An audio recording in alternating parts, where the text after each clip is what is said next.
Hi friends. ಈಗ 2 months back ನಮ್ಮ challenging star Darshan sir ಒಂದು ಪ್ರಾಬ್ಲಮ್ ಆಯಿತು. ಅದ್ರಲ್ಲಿ ಪಾಪ ಅವ್ರದ್ದೇನು ತಪ್ಪೇ ಇಲ್ಲ. ಅವರೇನು ಸಾಯಿಸಿದಾರ ಅಂತನೂ ಅಲ್ಲೇನು ಇದಾಗಿಲ್ಲ. ಓಕೆ, ಅದು ನಮಗೆ ನಾನು ಹೇಳ್ತಾ ಮ್ಯಾಟ್ರಿಗೆ ಅದು ಸಂಬಂಧ ಇಲ್ಲ ಅವ್ರು ಏನು ಮಾಡಿದಾರೋ. ಬಟ್ ನನ್ನ ಪ್ರಕಾರ ಅವ್ರು ಮಾಡಿರೋದು ತಪ್ಪೇ ಇಲ್ಲ. ನಿಜವಾಗ್ಲೂ ಅವ್ರು ಮಾಡಿರೋದು ಸರಿ. ನಮ್ಮ ಪಬ್ಲಿಕ್ಕಿಗೆ ಎಷ್ಟೊಂದು ಜನ ಹೇಳ್ತಾ ಇದ್ರು ದರ್ಶನ್ ಅಂತ ವ್ಯಕ್ತಿನ ಸಾಯಿಸ್ಬಿಡ್ಬೇಕು, ಅದು ಎನ್ಕೌಂಟರ್ ಮಾಡಬೇಕು, ಅದು ಇದು ಅಂತೆಲ್ಲ ಹೇಳ್ತಾ ಇದ್ರಲ್ಲ. ಅಂಥವ್ರಿಗೆ ಹೇಳೋಕೆ ಒಂದೇ ಒಂದು ಮಾತು ಹೇಳೋಕ್ಕೆ ಇಷ್ಟಪಡ್ತೀನಿ. ನಿಮ್ಮನೆ ಹೆಣ್ಮಕ್ಳಿಗಾಗಿದ್ರೆ ಇದನ್ನು ಸುಮ್ಮನೆ ಇರ್ತಾ ಇದ್ರಮ್ಮ ನೀವು? ಏನು ಅದು ಇದು ಅಂಥವನು ಇಂಥವನು ಅಂತ ಹೇಳ್ತಿದ್ರಲ್ಲ, ನಿಮ್ಮನೆ ಹೆಣ್ಮಕ್ಳಿಗೆ ಇದಾಗಿದ್ರೆ ಸುಮ್ಮನೆ ಬಿಡ್ತಾ ಇದ್ರ? ಅಂಥವನ್ನ ನೀವೇನು ಮಾಡ್ತಾಯಿದ್ರಿ?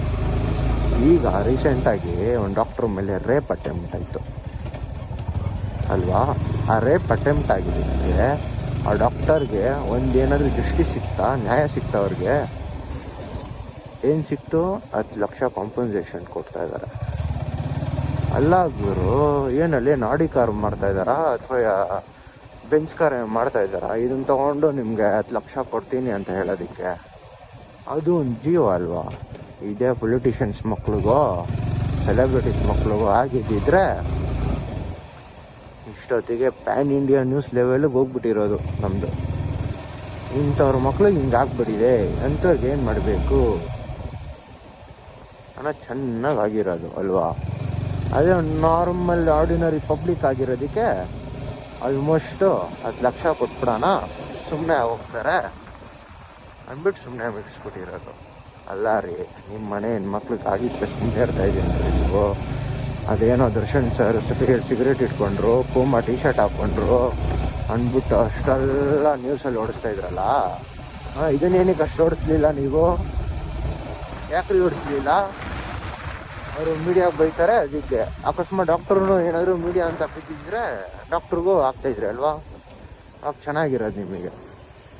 ಅದೇ ನಿಮ್ಮನೆ ಮಕ್ಳಿಗೆ ಆಗ್ಬಿಟ್ಟಿದ್ರೆ ಸ್ಟೇಷನು ಅದು ಇದು, ಯಾರು ನಮ್ಮ ಮನೆ ಹೆಣ್ಮಕ್ಳಿಗೆ ಹಿಂಗೆ ಆಗ್ಬಿಟ್ಟು ನಮ್ಗೆ ನ್ಯಾಯ ಕೊಡಿಸಿ ಸೋಷಿಯಲ್ ಮೀಡಿಯಾ, ಆ ಮೀಡಿಯಾ ಈ ಮೀಡಿಯಾ ಅಂದ್ಕೊಂಡು ಪೂರ್ತಿ ಪ್ರಚಾರ ಮಾಡಿಕೊಂಡು ಸ್ಟೋರಿಗಳೆಲ್ಲ ಹಾಕ್ಕೊಂಡು justice for her, justice for ಅಂತ ಸುಳೆ ಮನೆ ಇಂಥವ್ರು ಕೇಳ್ತಾ ಇದ್ರಿ.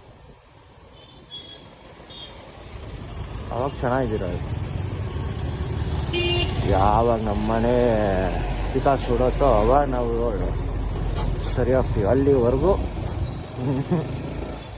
ನಮ್ಮ ಪಕ್ಕದ ಮನೆಯವ್ರು ರೇಪ್ ಆದರು, ಅದೇ ಕೊಳೆ ಆದರೂ ಅಲ್ಲಿ ನಮ್ಗೆ ಯಾಕಪ್ಪ?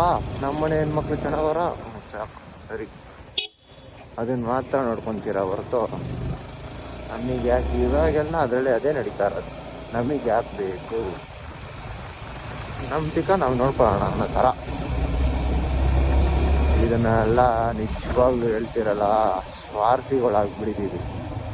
ಆಗಿನ ಕಾಲದಲ್ಲಿ ಎಷ್ಟೋ ಚೆನ್ನಾಗಿತ್ತಂತೆ, ಹೆಂಗೋ ಆರಾಮಾಗಿ ಮಾಡಿಕೊಂಡು ಒಂದು ಪಕ್ಕದ ಮನೆಯವ್ರು ಜಗಳ ಆಗಿದ್ರು ನಮ್ಮನೆ ಜಗಳ ಅಂತ ಹೋಗೋರಂತೆ. ಇವಾಗೆಲ್ಲ ಹಂಗೆ ಏನೂ ಇಲ್ಲ. ಯಾವಾಗ ಏನಾಗತ್ತೋ ಏನೋ ಯಾರಿಗೂ ಗೊತ್ತಾಗಲ್ಲ.